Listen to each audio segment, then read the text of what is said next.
नमस्कार दोस्तों, स्वागत है आप सभी का मेरे चैनल में। हर हर महादेव। भोलेनाथ की कृपा से आप सभी की मनोकामना पूर्ण हो। दोस्तों, आज मैं आपको सुनाने जा रही हूँ जितिया व्रत कथा के। तो ये कथा ध्यान से सुनिएगा। गंधर्वों के राजकुमार का नाम जिमुतवाहन था। वे बड़े उदार और परोपकारी थे। जिमुतवाहन के पिता ने वृद्ध अवस्था में वानप्रस्थ आश्रम में जाते समय इनको राज सिंहासन पर बिठाया, किंतु इनका मन राजपाट में नहीं लगता था। वह राज्य का भार अपने भाइयों पर छोड़कर स्वयं वन में पिता की सेवा करने गए। वन में ही जिमुतवाहन को मल्लवंती नामक राजकन्या से भेंट हुई और दोनों में प्रेम हो गया। एक दिन जब वन में भ्रमण करते हुए जिमुतवाहन काफी आगे चले गए, तब उन्हें एक विद्या विलाप करते हुए दिखी। पूछने पर विद्या ने रोते हुए बताया, मैं नागवंश की स्त्री हूँ, मुझे एक ही पुत्र है। पक्षीराज गरुड़ के कोप से मुक्ति दिलाने के लिए नागों ने यह व्यवस्था की है। वे गरुड़ को प्रतिदिन भक्षण हेतु एक युवा नाग सौंपते हैं। आज मेरे पुत्र शंखचूड़ की बलि का दिन है। आज मेरे पुत्र के जीवन पर संकट है। थोड़ी देर बाद ही मैं पुत्रहीन हो जाऊंगी। एक स्त्री के लिए इससे बड़ा दुख का क्या होगा कि उसके जीते जी उसका पुत्र न रहे।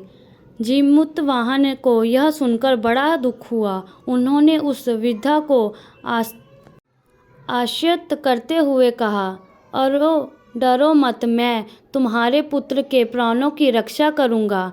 आज उसके स्थान पर स्वयं मैं अपने आप को उसके लाल कपड़े में ढककर विंध्यशिला पर लेटूंगा, ताकि गरुड़ मुझे खा जाए पर तुम्हारा पुत्र बच जाए। इतना कहकर जिमुतवाहन ने शंखचूड़ के हाथों से लाल कपड़ा ले लिया और वे उसे लपेटकर गरुड़ को बलि देने के लिए चुनी गई विंध्यशिला पर लेट गया।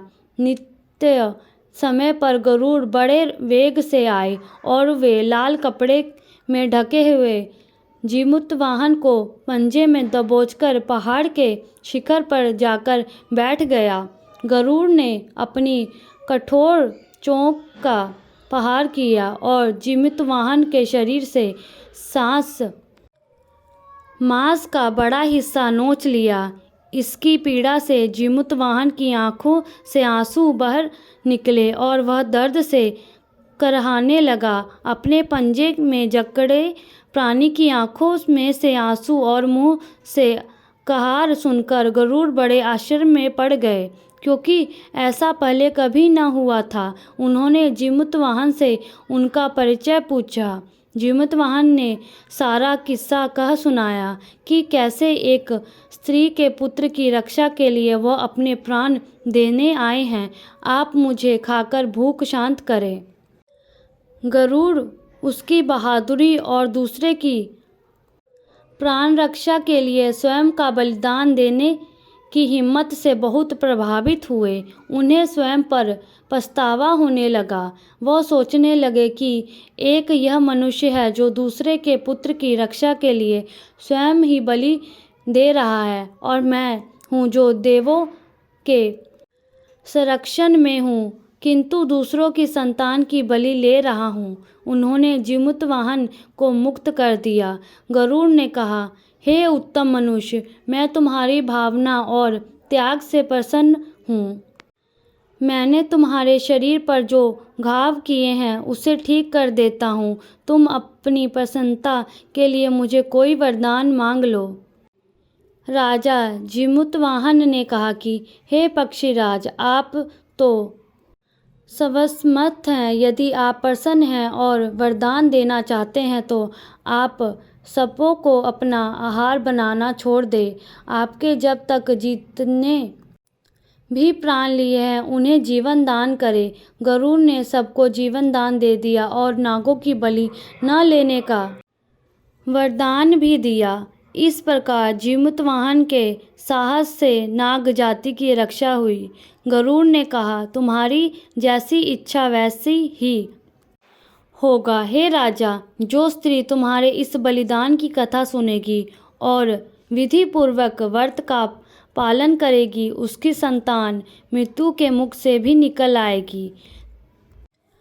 तब से ही पुत्र की रक्षा हेतु जीमूतवाहन की पूजा की प्रथा शुरू हो गई। यह कथा कैलाश पर्वत पर भगवान शंकर ने माता पार्वती को सुनाई थी। जीवित पुत्रिका के दिन भगवान श्री गणेश, माता पार्वती और शिवजी की पूजा एवं ध्यान के बाद ऊपर बताई गई वह कथा सुननी चाहिए, जिससे आपके पुत्र को भी कोई परेशानी नहीं आएगी और उन पे जो भी परेशानी आएगी वो सब टल जाएगा और आपके पुत्र की रक्षा होगी।